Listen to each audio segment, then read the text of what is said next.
The day after the coup in Sudan, the military junta says it doesn't want power and is ready for dialogue. But with no end to the protests, is it ready for concessions? And how challenging will transition be in this country? This is Inside Story.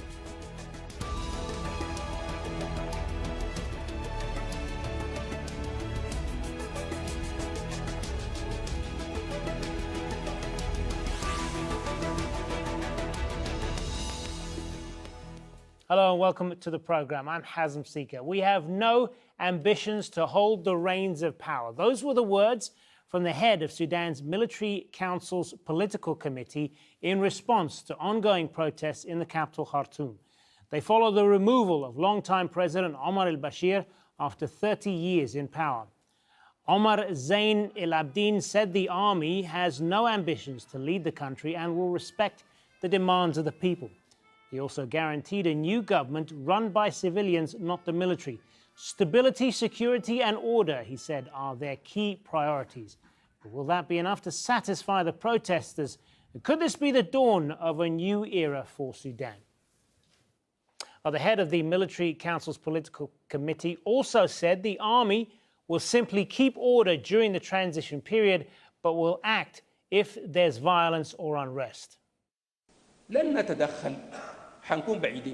We will not interfere. We will closely monitor from a distance. We will not dictate any orders, but we must be practical and realistic. This is simply to maintain security and public order. That's why I request the Sudanese people support the military, to stand behind the military. We are unknown figures. You have just come to know us. May God bless the leader of the previous coup. We are his children. We will support all the people's demands, and we will protect the people's demands. Yet, we will respond firmly to any chaos.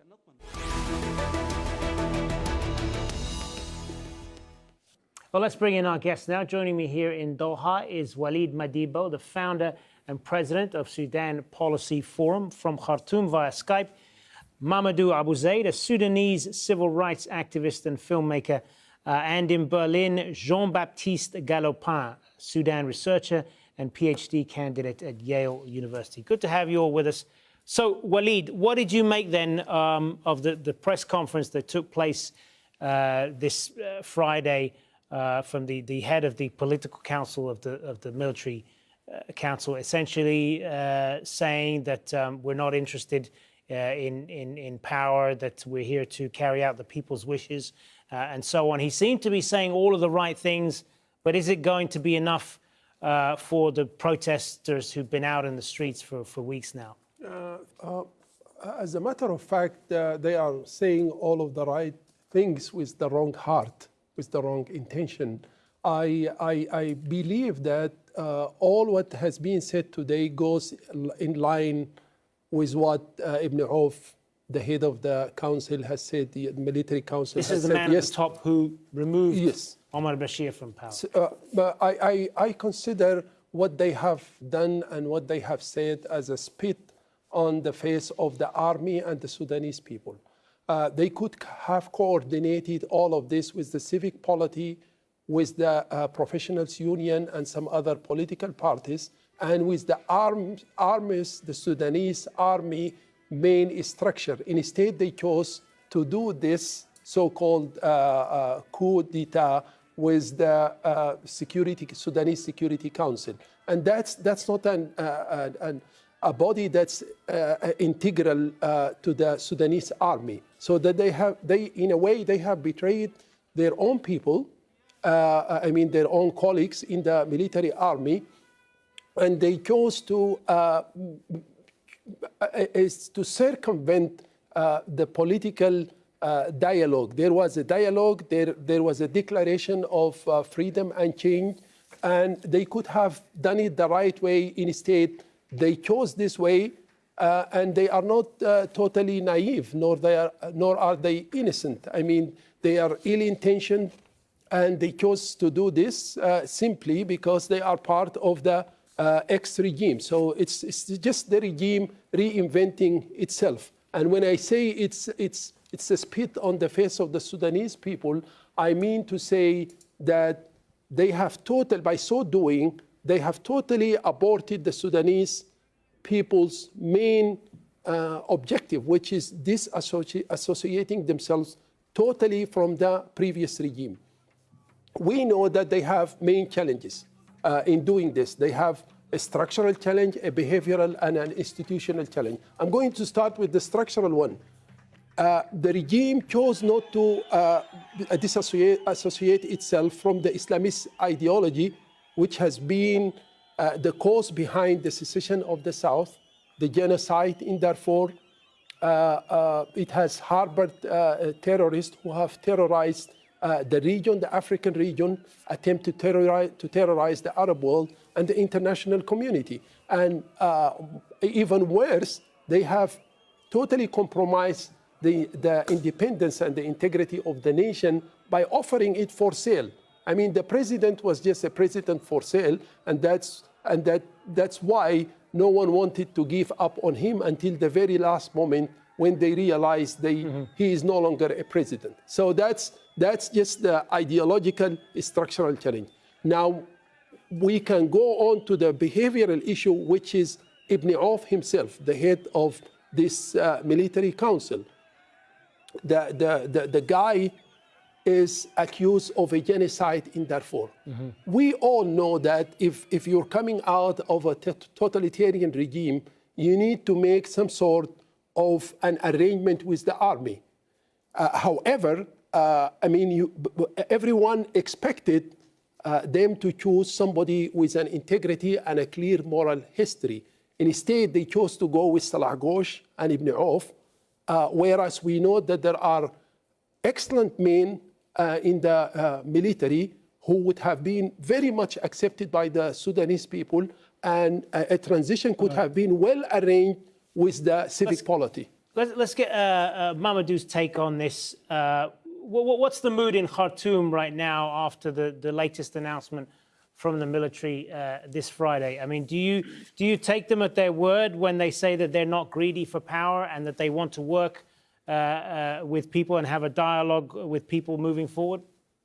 Well, I can speak about how the mood is overall in the entire country, not only in Khartoum, but all Sudanese people feel one thing. And I think this is the first time in 30 years, I would say 90% of the Sudanese people feel happy. They're proud of the achievement.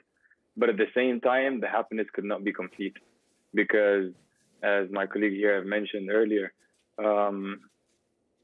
they're playing the same game. They're just turning around the table, shuffling their cards and seeing who can represent their ideology, their ideas, other than al-Bashir when he was forced to step down.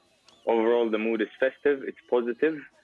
People are anticipating other speeches from from the Sudanese Professional Association, but nobody is believing a single word from Ibn Auf's mouth. And the requests are very clear from the Sudanese street, is that we want to dissect their party, Omar al-Bashir's regime, and all his followers, and we want them to be out of the power. And then afterwards, we want fair elections that we get to decide how the country's future will be. Jean-Baptiste, what we saw the day after is kind of more flesh being put on the bones, if you like, in terms of what the picture is going to be moving forward. And the military say they are responding to the wishes of the people. Are they? Well, I think Sudanese are taking these announcements with a healthy dose of skepticism, as we've already heard. I think there are two reasons for that. First is the identity of these people who've inherited power. Salah Ghosh is the head of the National Intelligence and Security Services, which has been at the forefront of the repression against the political opposition in Sudan. And obviously, Ibn Auf was the head of military intelligence during the conflict in Darfur and coordinating Janjaweed militias. So the identity, obviously, of these dominant figures in the new system should give pause.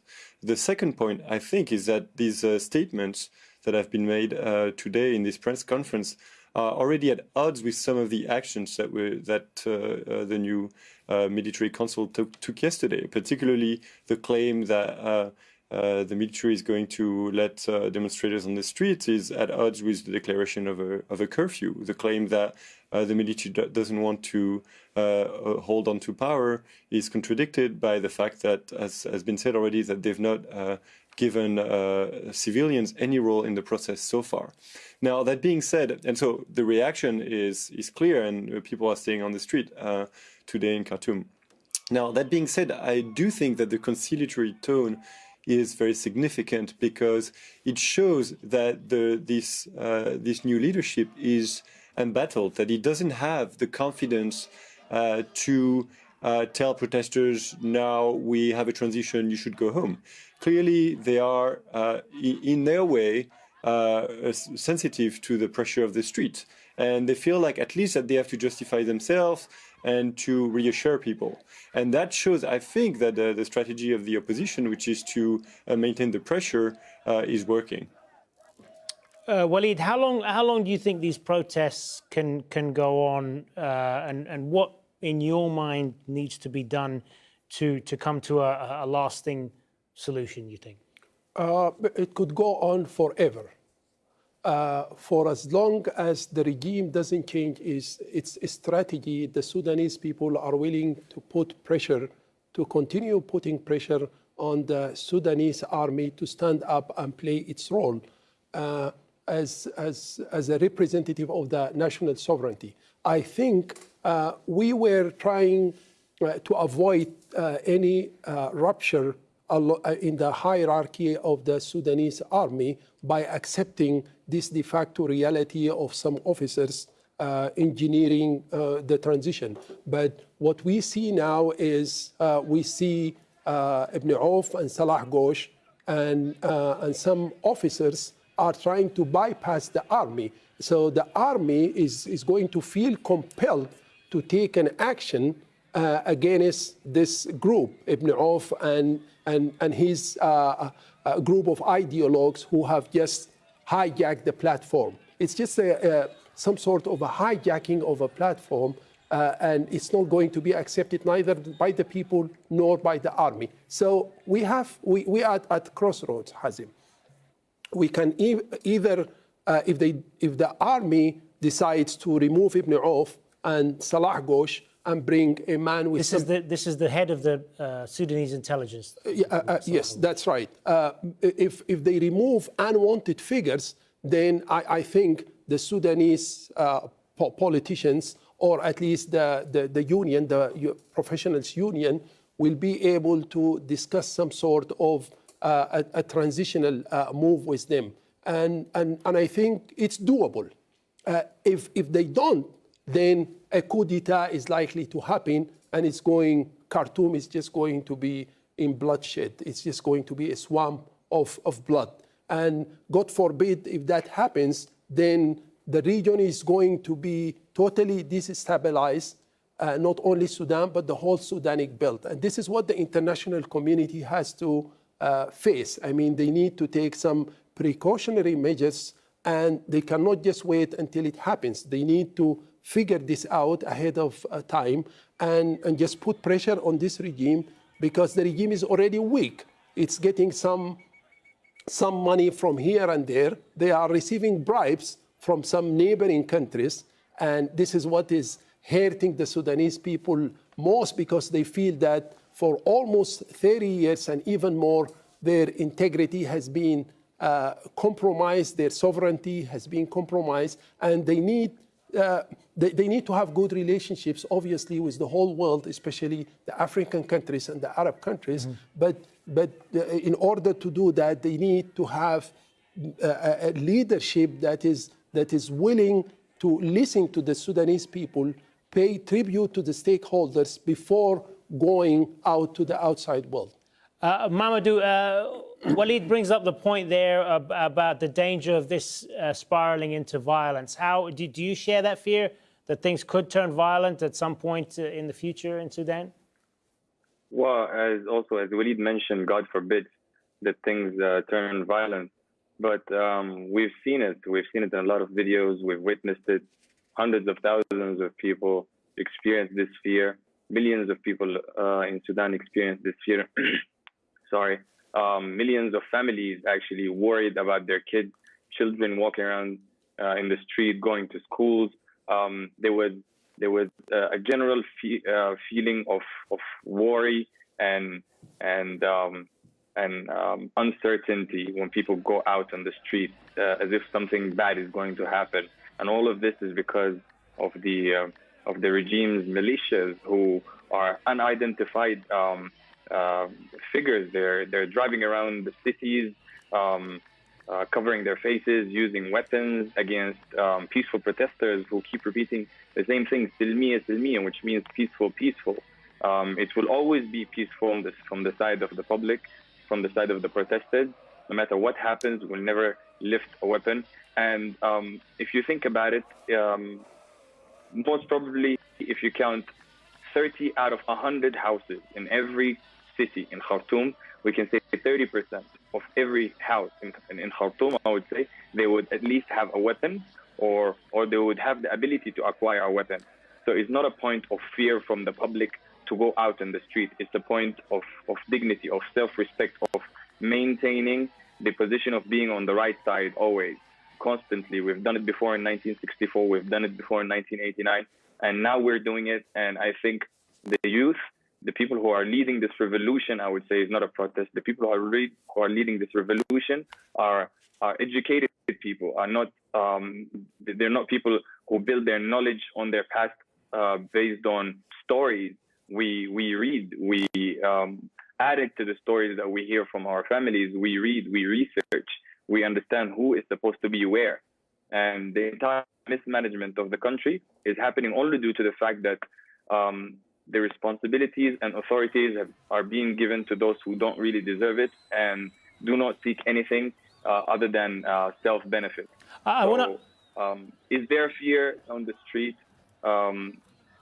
from or concerns about having an attack from any area? Yes, there is. Of course, there is this fear. Today, it was Friday prayers. I was there.